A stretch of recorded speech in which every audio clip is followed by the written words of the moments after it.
Queridos hermanos, qué privilegio poder estar nuevamente juntos. Vamos a leer allí en Colosenses 2 unos versos y luego haremos algunos comentarios.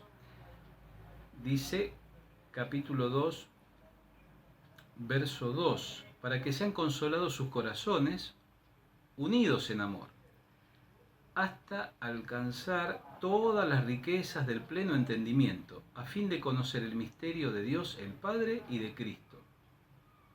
Verso 6. Por tanto, de la manera que habéis recibido al Señor Jesucristo, andad en Él, arraigados y sobreedificados en Él, y confirmados en la fe, así como habéis sido enseñados, abundando en acción de gracias. Verso 8. Mirad que nadie os engañe por medio de filosofías y huecas sutilezas, según las tradiciones de los hombres, conforme a los rudimentos del mundo, y no según Cristo, porque en Él habita corporalmente toda la plenitud de la deidad, y vosotros estáis completos en Él, que es la cabeza de todo principado y potestad. Hasta allí la lectura de la palabra de Dios. Qué importante es, queridos, que en este tiempo o en cualquier tiempo nosotros tengamos bien en claro quién tiene autoridad, quién está al mando, quién es la cabeza. La Escritura es muy clara cuando nos enseña que Cristo es cabeza de su iglesia. Y también es muy clara cuando nos invita a todos a someternos a su autoridad. En la tierra hay autoridades delegadas a las cuales también nosotros nos subordinamos en atención a lo que la doctrina, la palabra, la enseñanza que nos ha dejado Dios nos instruye. Allí, en esta porción de Colosenses, hay algunas cosas que yo quiero compartir con todos ustedes que me han estado, diríamos, captando la atención en estos días. Ustedes recuerdan que hace ya varios días que venimos nosotros enfatizando lo que encontramos allí en capítulo 2, verso 2. Nosotros pensamos en el consuelo, la necesidad de que nuestro corazón emocionalmente esté equilibrado. También pensamos en los vínculos, en el hecho de relacionarnos adecuadamente unos con otros y también en nuestro ámbito familiar. Pero ahora el capítulo 2 nos invita a pensar en nuestra formación intelectual y espiritual. Dice, hasta alcanzar todas las riquezas del pleno entendimiento, a fin de conocer el misterio de Dios el Padre y de Cristo. Es decir, es importante, una vez que el corazón está en una armónica relación con Dios, cuando nuestros vínculos funcionan correctamente, que dediquemos nuestro intelecto a conocer a Dios más y mejor. Mire, cuando nosotros nos aplicamos a conocer a Jesucristo como la palabra bendita lo presenta, cosas pasan en nuestra vida, nuestro carácter va cambiando, nuestras actitudes se modifican, aquellas que tienen que ser modificadas, y ese cuño bendito, este patrón extraordinario, va conformando nuestra vida a la vida de Jesús. Romanos capítulo 12 nos dice que nosotros no tenemos que permitir que el mundo nos amolde. No os conforméis a este siglo, dice la Escritura allí en esa porción tan conocida. Es importante que en este tiempo nosotros refresquemos nuestra memoria sobre estos principios. Así que, conocer a Jesucristo, concentrarnos en su persona, intentar abrevar en esa fuente bendita para que nuestra vida adquiera estos rasgos característicos de seres creados a imagen y semejanza de Dios. El texto dice también algunas otras cosas que me permito compartir con todos mis hermanos, porque no estamos ajenos a que estamos atravesando algunas dificultades, ¿verdad? Muy a pesar de que atravesamos esas dificultades, tenemos que tener este optimismo en nuestro corazón que coloca el Espíritu Santo a sabiendas de que el momento de nuestro encuentro con Jesucristo, diríamos, se acelera. Las cosas están encaminando para la segunda venida de Jesucristo. No sabemos cuándo. Tal vez eso no sea lo importante, sino que podemos, con esta expectativa de gozo creciente, ordenar nuestros asuntos y proyectar aquellas cosas que tenemos que hacer y no podemos nosotros excusarnos. Mucho tiempo en el pasado hemos utilizado recursos para utilizar nuestro tiempo mezquinamente en nuestros asuntos. Ahora tenemos esta oportunidad única de enmendar nuestros errores y servir a Dios en aquellas cosas que nos dice con claridad. Ser sensibles a la cabeza, que manifiesta su voluntad y sus intereses a través del Espíritu Santo. Tenemos que prestar mucha, pero mucha atención. Dice el verso número 3 que hemos leído, que en Jesucristo están escondidos todos los tesoros.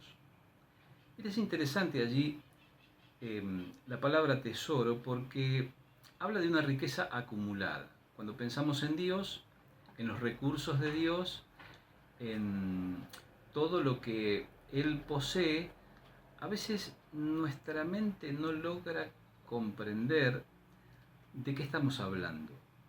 En particular, Pablo está intentando contrarrestar la inclinación de los gnósticos a confundir a la iglesia con una doctrina diferente.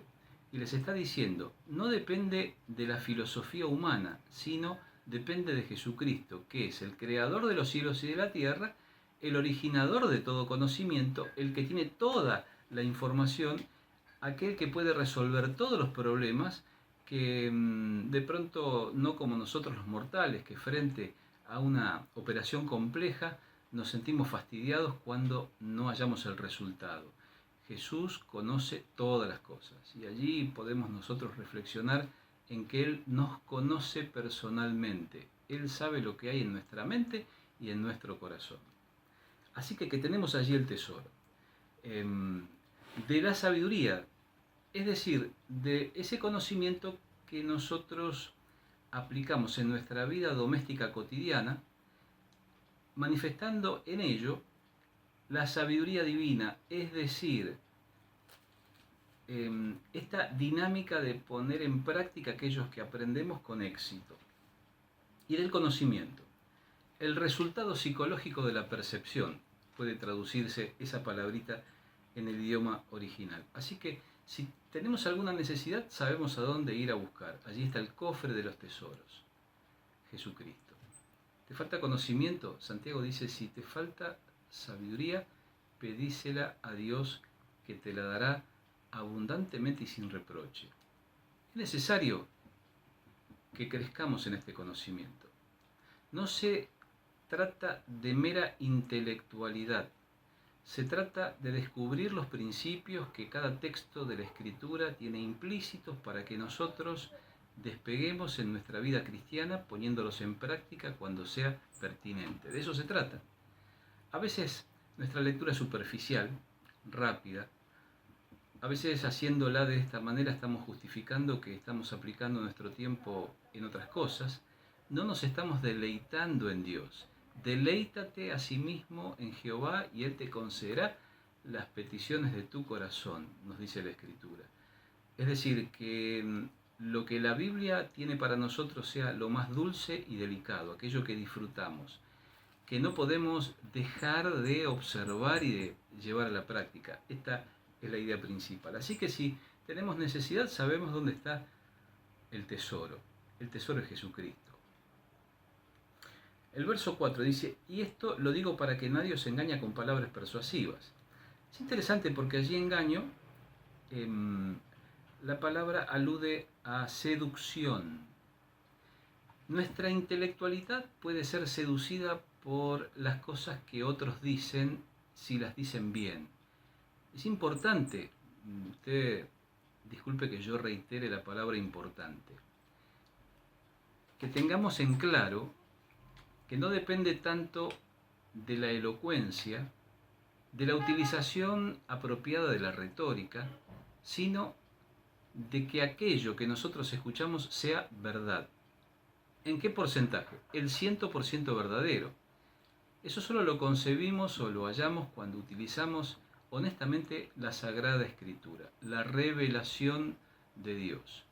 Dios nos ha revelado lo que Él quiere de cada uno a través de su palabra y es nuestra responsabilidad estudiarla. Pero el texto sugiere que somos pasibles de seducción. He estado en este tiempo observando muchas cosas que se dicen en las redes sociales. Es decir, usted tiene la oportunidad de seleccionar. Allí está. Usted mira el pastor fulano, el pastor mengano. Un super pastor, un recontra pastor. Y usted puede seleccionar a quien escucha. El problema gravita en el hecho que usted tal vez no haya desarrollado discernimiento en la medida necesaria como para poder establecer las diferencias y no prestarse a que alguien manipule su intelecto confundiéndolo. Así que tenemos que tener cuidado de aquellas cosas que escuchamos. Teniendo este cuidado y separando lo bueno de lo malo, es altamente satisfactorio y provechoso que nosotros por ahí aprendamos también de otros. En este punto yo quiero traer a colación algo de historia de la iglesia. Mire, qué importante también es que nosotros refresquemos nuestra mente, nuestro recuerdo, y si nunca tuvimos la oportunidad, que lo ensayemos por primera vez, de conocer la experiencia de los hombres que nos precedieron. Me cautivó la historia de Wesley en relación con Whitefield. Whitefield fue un predicador de habla inglesa muy prolífico que participó del avivamiento en el siglo XVIII. Él era un predicador, si usted prefiere, campestre, le gustaba hablar al aire libre, pero se asoció con los hermanos Wesley, con Carlos y con Juan. Ahora, lo significativo es que Whitefield había depositado sus convicciones casi en su totalidad en la doctrina calvinista. Por su parte, los hermanos Wesley en la doctrina de Arminio. Así que aquí usted encuentra dos personas que tienen una visión completamente distinta, que pueden trabajar para predicar el genuino evangelio. Claro, ¿sabe cómo, o lo que a mí me hizo reflexionar en esta característica tan sublime de personas espirituales que siendo o pensando distinto pueden trabajar juntos? Es el hecho de que estaban concentrados en predicar sobre Jesucristo, sobre la ruina del pecado y la enorme gracia infinita de Dios en conceder a la humanidad un Salvador. Esa era la médula de su predicación. La Escritura dice que por los frutos nosotros conocemos el árbol. Evidentemente este hombre comunicaba la verdad de la forma en que a Dios le complacía, en virtud de tantas personas a lo largo de Estados Unidos y también de Europa que se convirtieron por su prédica. Y qué hablar de la prédica de Juan Wesley, que también era alguien que predicaba en las calles. Así que estamos en presencia de personas formadas de forma distinta, con opiniones que no son exactamente iguales, seguidores de doctrinas que se contraponen, sin embargo podían concentrarse en Jesucristo. Mire, esto no es ecumenismo, No. Esto tampoco es meter todos en la misma bolsa. El Señor me libre. Esto es sencillamente advertir a mis queridos hermanos que para poder desarrollar esta capacidad de poder disentir con altura sobre diferencias teológicas, uno tiene que tener conocimiento, desarrollar convicciones sólidas y sostenerlas con honestidad. Si usted desarrolla convicciones sólidas y las defiende con honestidad, seguramente va a poder relacionarse con otros que opinan distinto sin generar un escándalo. En el caso de la epístola, Pablo les está advirtiendo: tengan cuidado con la filosofía de los gnósticos, tengan cuidado, analicen bien lo que escuchan, no compren cualquier cosa. Dice el verso 5, porque aunque estoy ausente en cuerpo, no obstante en espíritu estoy con vosotros, gozándome y mirando vuestro buen orden y la firmeza de vuestra fe. Este texto lo mencionamos en un anterior encuentro. Sencillamente reforzamos la idea de la firmeza inconmovible.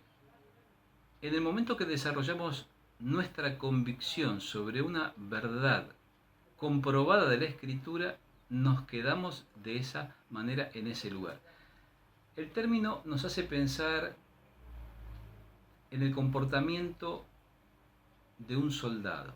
Es un término militar, es decir, alguien que está dispuesto a sostener su posición y se queda en ese lugar firmemente. No hay nada que lo mueva, tan solo una orden de aquel que tiene autoridad.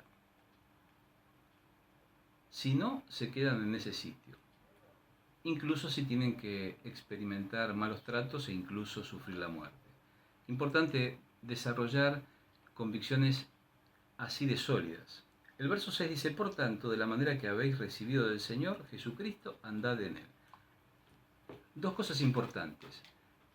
Tenemos que asegurarnos que aquello que cualquiera nos explica proviene de esta fuente incorruptible. Si viene de Jesucristo, podríamos nosotros afirmar paralelamente que procede de su palabra, aquello que Él dejó, diríamos, como legado, y que hombres piadosos también, siendo inspirados por Dios, escribieron para que nosotros comprendiéramos mejor. Así que tiene que ser esa la procedencia, no otra. Una vez que reconocemos eso de esta forma, el apóstol Pablo le dice a los creyentes de Colosas: así, de esta manera, andad en él. El término para andad podría traducirse también como conducta, comportamiento, vida, es decir, es una forma de comportamiento. Así como hemos recibido, como logramos observar en la vida de Jesucristo, tenemos que reproducir ese comportamiento. Mire, esto parece sencillo porque lo decimos sin mayor dificultad, pero ejercitarlo tiene lo suyo. Por ejemplo, andad en él. Cuando alguien nos trata con poca amabilidad, el Señor dejó claras indicaciones allí en el Evangelio de Mateo capítulo 5, 6 y 7. Andad en él implica comportarnos como él se comportó, incluso si tenemos que poner otra mejilla o si tenemos que hacer un trabajo que nos obligan sin tener derecho a hacerlo. Experimentar estas experiencias dolorosas forma parte de nuestro andar en Jesucristo. El verso 7 dice: arraigados y sobreedificados en él y confirmados en la fe como habéis sido enseñados, abundando en acción de gracias. Aquí hay algunas cosas interesantes, porque allí está utilizando o apelando a una figura, Pablo. Arraigados, es decir, tenemos que echar raíces como un árbol. Tiempo atrás he traído al recuerdo una anécdota a mis hermanos de cosas que nos han sucedido que fueron muy significativas. Por ejemplo, una de ellas, te perdone si la reitero, un pequeño toma un arbusto que estaba en un lugar, le dice: mira, aquí no puede quedar, lo corre y lo planta en otro lugar. Y luego se olvida, no va más por allí. Sin embargo, el árbol crece, se hace frondoso e incluso imposible de podar. Echó raíces profundas en búsqueda de todos los nutrientes y del agua necesaria, indispensable para la vida. Esto sucedió allí, en esa línea inferior, debajo de la tierra, donde nosotros no logramos advertir estos procesos que suceden. Esto nos habla de la interioridad cristiana, de nuestra relación íntima con Dios, de aquellas cosas que pasan en el interior. Tal vez otros no advierten que estamos en ese proceso, pero el proceso continúa. La acción del Espíritu Santo es una acción dinámica y constante, y esa acción dinámica y constante produce efecto en nuestra vida. Cuando nos resistimos, hay evidencia concreta a nuestro alrededor de que no estamos prestándole atención. Pero vaya, cuando nos sometemos, los frutos no se demoran. Dice además confirmados. Este es una palabra, es una expresión asociada a la construcción. Llegar a ser colocado firme e incondicionalmente sobre algo. Es como consolidar algo. Andad en él, arraigados y cimentados. Cuando se produce este trabajo de consolidar las bases de una casa o un edificio, se hace sobre la base de un cálculo previo y muchos observan la enorme dimensión que tiene cada una de esas zapatas para poder sostener algo que aún no logran visualizar porque falta mucho tiempo para que se desarrolle. Hay mucho tiempo de trabajo bajo tierra, hay muchas cosas que hay que hacer allí en ese terreno en donde muy pocos pueden observar, tal vez tan solo aquellos trabajadores involucrados. El Espíritu Santo trabaja en el silencio cuando nosotros estamos a solas con Él, leyendo, orando. Que el Señor te bendiga y prospere tu crecimiento espiritual. Dice el verso número 8. Mirad que nadie os engañe por medio de filosofías huecas y huecas sutilezas según las tradiciones de los hombres, conforme a los rudimentos del mundo y no según Cristo. Tenemos que andar en Él están los tesoros, Él tiene todo lo que necesitamos y a pesar de lo que otros pudieran decir, tenemos que andar según Cristo. Nadie os engañe por medio de filosofías y huecas sutilezas. Allí la palabra para engaño, usted recuerda la primera que leímos o que señalamos, es una palabra que tiene que ver con la seducción. Alguien dice algo con la intención de que ese algo que nos dice quede en nuestra mente y nos afecte. Acá engaño tiene otra connotación, es llevar cautivo. Es como tomar el botín. Nadie nos tome como un botín de guerra para exhibirlo. Esto tiene que ver con la manipulación espiritual. Esto tiene que ver con la utilización incorrecta de la verbalización de la palabra con la sola finalidad de convencer para sacar un provecho personal. Que nadie lo haga. La expresión hueco es desprovisto de significado, sentido o beneficio. Puede tener, mire, significado pero no un sentido concreto que produzca un beneficio en nuestra vida. Puede producir beneficio, aquello con lo cual están llevándonos cautivo, pero puede estar desprovisto de significado y así podríamos seguir filosofando sobre estas alternativas. Y menos siguiendo las tradiciones. Aquella práctica heredada que por el hecho de serlo tiene un relevante valor en nuestra vida. Cuando la contraponemos a Jesucristo, a la verdad que encontramos en su palabra, estamos en un serio problema. Queridos hermanos, llegamos al final de los versos que podemos compartir juntos en esta oportunidad. Le invito a que reflexione en esta porción de la Escritura. Le invito a que le pida a Dios la fortaleza que usted no posee, ni yo tampoco, para poder lograr progresar aún en medio de días tan difíciles como estos que nos han tocado vivir. El texto de Colosenses capítulo 2, verso 2, nos hacía pensar en que necesitamos el consuelo de lo alto, que también necesitamos estar unidos en amor, pero concluye esta tríada con adquirir este conocimiento pleno que solamente es posible en la persona bendita y gloriosa de Jesucristo, el Rey de Reyes y Señor de Señores. Que Dios te bendiga.